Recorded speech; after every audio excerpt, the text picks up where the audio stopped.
Yes రాత్రి విజయసాయిరెడ్డి గారి అంతరంగం ఆత్మఘోష ఇంకా మనసులో మాట ఇవన్నీ విన్న తర్వాత కూడా కొంతమంది ఇంతకీ ఈయన బాధ ఏంటి, విజయసాయిరెడ్డి గారు ఎందుకు వచ్చారు అంటారు. వాస్తవానికి విజయసాయిరెడ్డి ఎక్కడికి రాలేదు, శ్రీకాకుళంలోనూ ఎక్కడో ఒక రెడ్ల తాలూకు సమారాధన కార్తీక మాస భోజనాలకు వచ్చి అక్కడ వాళ్ళు కూర్చోబెడితే కూర్చొని మాట్లాడిన వ్యక్తి. ఈ సందర్భంగానే తాను అధికారంలో ఉన్నప్పుడు అంటే అధికార పార్టీలో కొనసాగినప్పుడు ఏం చేశాడు, అలానే తాను ఎందుకు రాజకీయాల్లోంచి వెళ్ళిపోయాడు, ఇలా చెప్తూనే రాజకీయాల పట్ల తన ఆసక్తి సావలేదు, రాజకీయాల నుంచి వెళ్ళేది లేదు అని కూడా చెప్పాడు. అర్థం చేసుకున్న వాళ్ళకి అర్థమవుతుంది ఆయన రాజకీయాల నుంచి తప్పుకోవడానికి కారణం మారిన రాజకీయ పరిస్థితులు. అంటే అధికార పార్టీ మారడం, అధికారంలో ఉన్న పార్టీ మారడం, దానివలన తన వెంటబడి వేధిస్తారు, కేసుల్లో ఇరికిస్తారు, కేసులు ఉన్నవి మళ్ళీ విచారణకు వస్తాయి అనేదే ఆ భయం. ఆ భయం ఉన్నది కాబట్టే ఆ యొక్క మాటలు వస్తాయన్నమాట. భయపడో ప్రలోభాలకు లొంగే వ్యక్తినే కాదు విజయసాయిరెడ్డి అని. ఇంతకీ విజయసాయిరెడ్డి ఎవరని పక్కన వాళ్ళు చూసేలోపే ఆయన విజయసాయిరెడ్డి అనే విషయం అర్థమవుతుంది కదా. ఇక్కడ తనని తాను ఒక సచ్చీలుడిగా, సుహృద్భావిగా, స్నేహశీలిగా, సౌజన్యశీలిగా అందరూ భావించాలి.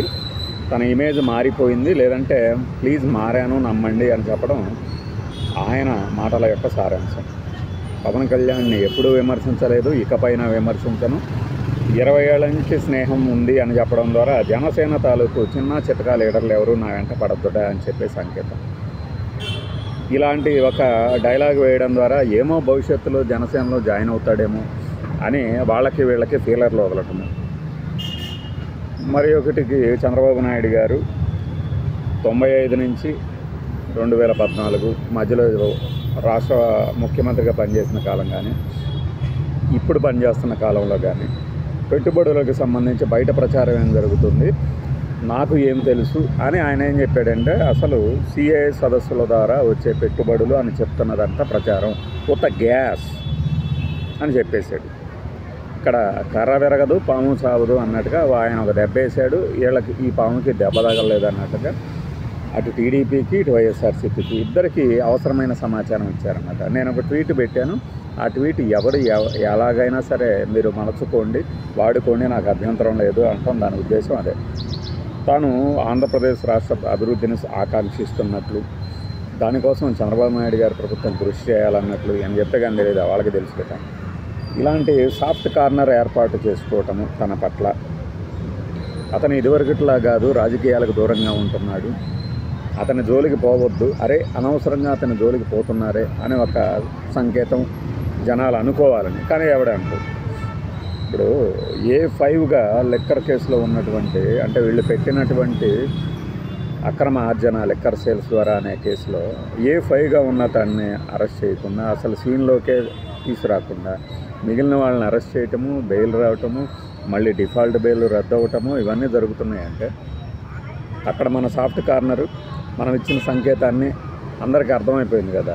ఓపెన్గా చెప్పాలంటే మనం వదిలిపెట్టినటువంటి సీటు రాజ్యసభది బీజేపీకి వెళ్ళిపోవడం ద్వారానే మన జోలికి ఎవరు రారు, అవసరమైనప్పుడు అప్రూవర్గా మారడం మినహా అనేది క్లియర్గా అర్థమవుతుంది.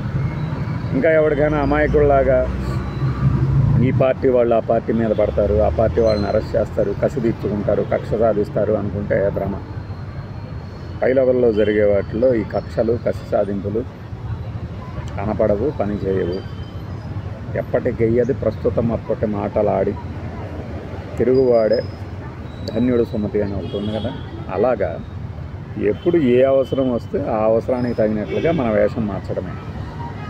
ఇందులో ఏమీ మొహమాటాలు లేవు, సిగ్గు శరాలు లేవు, బేషజాలు లేవు. దానికి పోయి మళ్ళీ ఆ లీడర్ గట్టివాడు, ఈ లీడర్ గట్టివాడు అనుకోవడం భ్రమ. విజయసాయిరెడ్డి వైఎస్ఆర్సీపీ పార్టీని 2024లో ఘన విజయం సాధిస్తే ఇలా మాట్లాడేవాడా, ఇలా రాజకీయాలకు దూరం జరిగేవాడా, తనకి ఖగోళ శాస్త్రం అంటే మిక్కిలి అభిమానం, ప్రేమ అని చెప్పగలిగేవాడా? ఎవరికి ఏ బుక్స్ చదవాలన్నా ఇంట్రెస్ట్ ఉంటుంది. అంటే ఆయన సందర్భశుద్ధి లేకుండా నాకు ఖగోళ శాస్త్రం అంటే ఇష్టము అంటే అడిగారులేండి, ఏ బుక్స్ చదువుతారు అంటే ఖగోళ శాస్త్రానికి సంబంధించి నాకు బాగా ఇంట్రెస్ట్. అంటే ఇంకా అడిగే కొద్దీ ఇంకా ఆయనలోని అభిరుచులు కూడా బయటకు వస్తాయి. వ్యవసాయం అంటే ఎక్కువ మక్కువ కాబట్టి ఇప్పుడు కాస్ట్లీ వ్యవసాయం చేస్తుండొచ్చు. ఆ తర్వాత ఖగోళ శాస్త్రం మీద ఆయనకున్న పరిజ్ఞానము, ఆయన సముపార్జించుకున్న జ్ఞానం అంతా కలిసి ఇంకొక బుక్ కూడా రాయొచ్చు. ఖగోళ శాస్త్రాన్ని అసలు వరాహమిహిరుడేనా ఆయనే అనుకుంటాం. ఆయన ఎలా రాయగలిగాడు, ఆయన నుంచి మనం ఏం తెలుసుకోవాలి, ఆ తర్వాత ఖగోళ శాస్త్రం నుంచి భవిష్యత్తు కూడా ఏమన్నా చెప్పగలరా? ఎందుకంటే ఈ భవిష్యత్తు గురించి మాట్లాడేది నా అవసరం అనిపిస్తే తప్పకుండా వస్తా అంటే ఎవరికి అవసరం అనిపిస్తుంది? విజయసాయిరెడ్డి రాజకీయాల్లో ఉండాలి అని ఎవరికి అవసరం ఎవరికి అనిపిస్తుంది? జగన్మోహన్ రెడ్డిగా, కాంగ్రెస్ పార్టీకా, టీడీపీకా, బీజేపీకా? రాజకీయాల్లో పలానా వాడు రావాలని ఎవ్వడు అనుకోడు. చిరంజీవి, పవన్ కళ్యాణ్తో సహా ఎవ్వరు అనుకోరు, అస్సలు అనుకోరు. మన అవసరం కొద్దీ మనం రాజకీయాల్లోకి వస్తాము, రూపాంతరం చెందుతాము. ఒక దశ నుంచి ఒకటి. సీఏగా ఉన్న ఆయన ఆర్థిక నేరస్తుడిగా మారాడని విమర్శిస్తుంటారు. అదే ఆయన తర్వాత పొలిటీషియన్గా మారాడు. అదే పొలిటీషియన్ ఇప్పుడు ఫార్మర్గా మారాడు. తర్వాత వొరాషియస్ రీడర్గా, అంటే విపరీతమైనటువంటి పుస్తకాలను చదివే పుస్తకాల పురుగుగా మారిన తర్వాత రేపొద్దున భవిష్యవాణి కూడా వినిపిస్తారు, మళ్ళీ రాజకీయాల్లోకి వస్తారు. దాని మీద నిషేధం ఎవరు విధించలేదు కదా. పరిస్థితులకు అనుగుణంగా హైబర్నేషన్లోకి వెళ్ళడం అనేది కొన్ని జీవులకి ప్రకృతి ప్రసాదించిన వరం. అది మనుషులు, ముఖ్యంగా రాజకీయ నాయకులకైతే చెప్పే పనే లేదు. మనకుంది కదా ఎన్టీఆర్ గారి పాట ఒకటి, ఎన్టీఆర్ గారిది శ్రీకృష్ణ పాండవీయమే అనుకుంటున్నది. ఏది? సాగినంత కాలం తమవంత వారు లేరందరూ, ఇది ఆ కాలం గనక సాగకపోతే నెట నిలువుగా కూలిపోతారన్నట్టుగా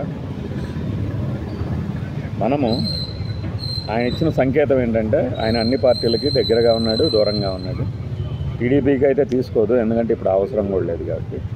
జనసేన ఏమో లీడర్ లేరు, ఒకళ్ళిద్దరు తప్పితే కొత్తగా వచ్చి చేరిన వాళ్ళు లేరు, మనం ఓడబడుస్తున్నటువంటి అద్భుతమైన కార్యక్రమాలు కూడా లేవు అన్నప్పుడు ఇలాంటి చేరికల ద్వారా కాస్త లైమ్ లైట్లో ఉండే ప్రయత్నం చేయొచ్చు.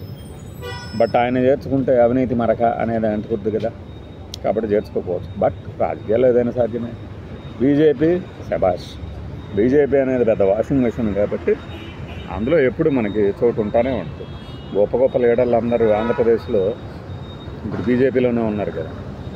ఆ కోణంలో చూసినప్పుడు ఈయన మనసులోని మాట, విజయసాయిరెడ్డి గారి మనసులోని మాట, ఆయన వదులుతున్నటువంటి ఆ వలపు బాణాలు ఎవరికి గుచ్చుకోవాలో వాళ్ళకి గుచ్చుకుంటూనే ఉంటాయి. కాకపోతే ఈ కోటరీ ఆయన చుట్టూ ఉన్న వాళ్ళ మాట నమ్మొద్దు, నన్ను దూరం చేసుకున్నారని చెప్పడం ద్వారా ఏంటంటే, అయ్యా జగన్మోహన్ రెడ్డి గారు, మీరు ప్లీజ్ నన్ను ఆదరించండి, ఏదో సమయంలో మళ్ళీ నేను వస్తాను, అప్పుడు నన్ను ఇలా పంపడానికి కారణం మీరు కాదు అని నేను నమ్మగలుగుతాను అని. అధినేతకి ఇష్టం లేకుండా ఒక పెద్ద లీడర్ని, నెంబర్ 2 లీడర్ని బయటికి పంపగలరా?